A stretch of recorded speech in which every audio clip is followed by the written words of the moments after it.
ओम शांति।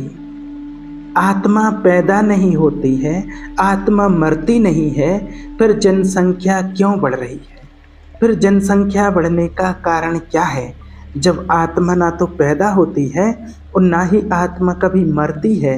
इस शास्त्रों में भी लिखा गया है, क्योंकि कहा गया है कि आत्मा अजर अमर अविनाशी है। जब वो अजर अमर अविनाशी है, फिर आत्मा की कभी मृत्यु नहीं होती है। और जब आत्मा की मृत्यु नहीं होती है तो आत्मा जब अजर है, अमर है, अविनाशी है, न पैदा हो रही है और ना वो मर रही है, तो फिर जनसंख्या क्यों बढ़ रही है दुनिया में? आज दिन प्रतिदिन जनसंख्या बढ़ती जा रही है, देख रहे हैं। तो वो जनसंख्या बढ़ने का आखिर कारण क्या है? तो आज हम इस रहस्य को समझेंगे। तो आत्मा के आवागमन के चक्र को हमें समझना होगा। ये तो तय है, ये तो निश्चय है कि आत्मा कभी पैदा नहीं होती है और ना ही आत्मा कभी मृत्यु को प्राप्त नहीं होती, और आत्माओं की संख्या कभी बढ़ती और घटती नहीं है। तो आज आपको ये रहस्य बताते हैं। जब दिखाया है कि यहाँ पर एक भी आत्मा कम या ज़्यादा नहीं होती है, जितनी ही है उतनी ही रहती है। लेकिन क्योंकि पैदा नहीं होना और जन्म भी नहीं लेना है, तो कम भी नहीं होती है और ज़्यादा भी नहीं होती है। क्योंकि अगर जन्म होगा या मृत्यु को प्राप्त होगी तब कम और ज़्यादा होती है, लेकिन न मरना है और न जिंदा होना है। तो फिर कहाँ जाती है आत्मा और फिर जनसंख्या कम ज़्यादा क्यों होती है? दिन प्रतिदिन जनसंख्या क्यों बढ़ती जा रही है? तो देखिए, आज आपको बताते सभी आत्माएं परम धाम में होती हैं। एक समय होता है जब सारी आत्माएं परम धाम में होती हैं, परम अवस्था में होती हैं। वो कब होती हैं, इसको आज हम जानेंगे। तो सबसे पहले हम वहीं चलते हैं कि सारी आत्माएं परम धाम में कब होती हैं, कब जाती हैं। ये जो अंतिम समय जो हम देख रहे हैं इस टाइम पर, जब कलयुग का जो आज इतना घोर पापाचार अत्याचार वाला युग चल रहा है, और जो दुनिया में हम देख रहे हैं कि अंत का समय है, क्योंकि आज दुनिया में चारों तरफ भय के विनाश के नज़ारे दिखाई दे रहे हैं। तो इसको अंतिम समय कहा जाता है। और ऐसे अंतिम समय पर जब घोर कलयुग होता है, जब पाप अपनी चरम सीमा पर होता है, बहुत अत्याचार होता है, तब परमपिता परमात्मा परम धाम से आकर इस संसार की आत्माओं को पढ़ाते हैं। तो कलयुग के अंत तक सारी आत्माएं इस सृष्टि पर आ जाती हैं। अभी भी जो आत्माएं रही हुई हैं वो भी धीरे धीरे परमधाम छोड़ करके आ रही हैं। बना जब इस संसार का परिवर्तन होता है, इस संसार का महापरिवर्तन होता है, संपूर्ण परिवर्तन, तो उस संपूर्ण परिवर्तन के 1 साल पहले तक सारी आत्माएं इस पृथ्वी पर होती हैं और सारा परमधाम खाली होता है। उस परमधाम में एक भी आत्मा नहीं होती है। सारी आत्माएं इस सृष्टि पर आ चुकी होती हैं। वो समय अब नज़दीक आ चुका है कि जो थोड़ी सी आत्माएं परमधाम में रही हुई हैं, और फिर वो आत्माएं भी इस सृष्टि पर आएंगी, वो आत्माएं भी इस सृष्टि पर जन्म लेंगी और फिर इस सृष्टि का महापरिवर्तन होगा। अब जो आत्माएं इस सृष्टि पर आ जाती हैं और फिर उन सभी आत्माओं को परमपिता परमात्मा के द्वारा इस सृष्टि पर पढ़ाई पढ़ने का, ईश्वरीय महावाक्य सुनने का, अपने जीवन को उच्च बनाने का, अपने कर्मों को श्रेष्ठ बनाने का, अपने कर्मों को देवी देवताओं जैसे पूज्य बनाने का ये सुंदर अवसर मिलता है। अपने अपने पुरुषार्थ के अनुसार सभी आत्माएं पढ़ते हैं और मेहनत करके अपना पद भी निश्चित करते हैं कि पढ़ाई पढ़ के हम कौन सा पद पाएंगे।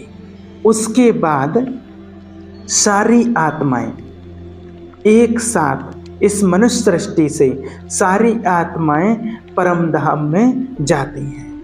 वो परमपिता परमात्मा के साथ वापस जाती हैं। ये परमधाम जो है, परमधाम का चित्र, यहाँ एक साथ सभी आत्माएं वापस आती हैं और एक साथ यहाँ जाने के बाद परमधाम में रहती हैं। तब पृथ्वी से जनसंख्या पूरी खत्म हो जाती है। एक साथ सभी आत्माएं परमधाम में पहुंच जाती हैं और इस पृथ्वी पर एकदम सफाई हो जाती है। आत्माएं पवित्र साफ स्वच्छ बन करके परमधाम चली जाती हैं। फिर ये पृथ्वी एकदम शुद्ध हो जाती है। हर तत्व एकदम प्योर हो जाता है, एकदम शुद्ध बन जाता है। हर एलिमेंट एकदम शुद्ध हो जाता है। तो सभी आत्माएं भी पवित्र, तो प्रकृति भी पवित्र। क्योंकि आज इस दुनिया में यहाँ पर देख रहे हैं, आज इतना प्रकृति इतनी दुखदाई क्यों बनी है, इतना आज दुनिया में जो प्रदूषण क्यों फैल रहा है, क्योंकि यहाँ जो आत्माएं हैं वो भी एकदम तमोप्रधान हैं। इसलिए प्रकृति के पांचों तत्व तमोप्रधान हैं। और जब प्रकृति के पांचों तत्व एकदम तमोप्रधान हो जाते हैं, जब बहुत दुख होता है, तब वो आत्माएं वापस जाती हैं। और फिर जब आत्माएं पावन बन जाती हैं, शुद्ध पवित्र हो जाती हैं, तो प्राकृतिक भी एकदम पावन शतोप्रधान अपनी संपूर्ण अवस्था में होती है। जब आत्माएं अपनी संपूर्ण अवस्था में होती हैं तो सभी आत्माएं भी पवित्र, तो प्रकृति भी एकदम पवित्र शतोप्रधान। अब जिन आत्माओं ने 100% प्योर शुद्ध बनाया था, परमात्मा श्रीमत के अनुसार जो आत्माएं चलती हैं वो आत्माएं, लेकिन हर आत्मा का वो 1 सेकंड का पेपर होता है और उसी टाइम पर रिजल्ट निकलता है और उसी रिजल्ट के अनुसार जो मेरिट बन जाती है 1, 2 या 100, सारी आत्माएं 1 से 100 तक में आ जाती हैं। अब जिन आत्माओं ने पूरे 100% मार्क्स लिए हैं, शुद्ध पवित्र बनी हैं एकदम, वो बैकुंठ में सतयुग में सबसे पहले इस पृथ्वी पर वो आत्माएं पार्ट बजाने के लिए आती हैं। वो आत्माएं 100% प्योर है और धरती भी 100% प्योर है। तो उस टाइम पर जनसंख्या बहुत थोड़ी होती है, इस सब की बस की बात नहीं होती है, क्योंकि वहाँ पर जनसंख्या कम होती है। मात्र 9 लाख आत्माएं इस सृष्टि पर सतयुग में सबसे पहले आती हैं, क्योंकि सबके बस की बात नहीं है कि 100% नंबर ले सकें। उसके बाद धीरे धीरे जो आत्माएं और आती हैं, अब धीरे धीरे जैसे ही सतयुग का समय निकलता जाता है, अब जिन आत्माओं का जैसा पुरुषार्थ होता है, यानी कि सीढ़ी नीचे उतरना होता है एकदम पवित्रता से, फिर थोड़ा नीचे सीढ़ी उतरना शुरू होता है, तो जिन आत्माओं का फिर पुरुषार्थ होता है, तो फिर और उन आत्माओं का भी पार्ट जब इस सृष्टि पर होता है, तो वो आत्माएं भी अपने नंबर के अनुसार आने लगती हैं। फिर जैसे कि पहले 100 नंबर वाली आत्माएं आई, फिर 99 नंबर वाली आत्माएं आती हैं, फिर 98 नंबर वाली आत्माएं आती हैं, फिर ऐसे ही धीरे धीरे और धीरे धीरे करके आत्माएं आने लगती हैं। और जैसे ही सीढ़ी नीचे उतरने लगते हैं तो प्रकृति भी थोड़ी कमज़ोर होने लगती है। फिर ऐसे ही धीरे धीरे 90, 95, 85, 80 ये सारी चीज़ें धीरे धीरे जब वो शुरू होती हैं, नंबर वाली आत्माएं तो आने लगती। तो सतयुग में 75 नंबर तक जिन आत्माओं ने नंबर लिए थे, वो सतयुग के लास्ट तक वो आत्माएं आ जाती हैं। उसके बाद आता है त्रेता युग। तो फिर जिन आत्माओं के थोड़ा और नंबर कम हैं, जिन आत्माओं ने 50 से अधिक नंबर लिए हैं, वो आत्माएं आ जाती हैं त्रेता युग तक। यहाँ जनसंख्या हो जाती है 33 करोड़।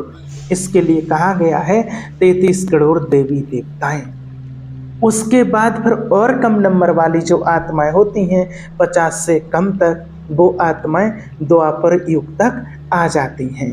अब जैसे ही आत्माएं इन युगों में आ रही हैं तो जनसंख्या बढ़ रही है, और जनसंख्या बढ़ रही है और परमधाम धीरे धीरे खाली होता जा रहा है, क्योंकि वो आत्माएं परमधाम से फिर इस सृष्टि पर अपना अपना पार्ट बचाने के लिए आ रही हैं। तो जनसंख्या धीरे धीरे बढ़ती जा रही है।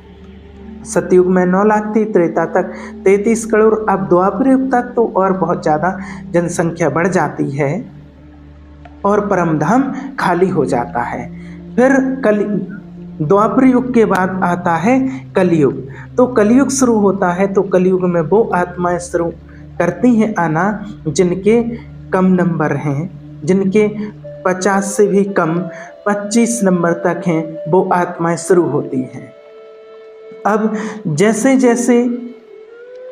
जैसे कलयुग का लास्ट समय आता जाता है, लास्ट चरण आता जाता है, तो आत्माएं एकदम तेजी से बढ़ती हैं, कलयुग में आना शुरू होती है तो जनसंख्या एकदम से बढ़ती है, क्योंकि सतयुग त्रेता तक तो एकदम पावन आत्माएं होती हैं, और द्वापर में भी जिन आत्माओं के अच्छे अंश होते हैं, अच्छा थोड़ा पुरुषार्थ किया है, वही आत्माएं आती हैं। लेकिन कलयुग में सभी आत्माओं का आना शुरू होता है, और कलयुग में इसीलिए सबसे ज़्यादा जनसंख्या बढ़ना शुरू हो जाती है।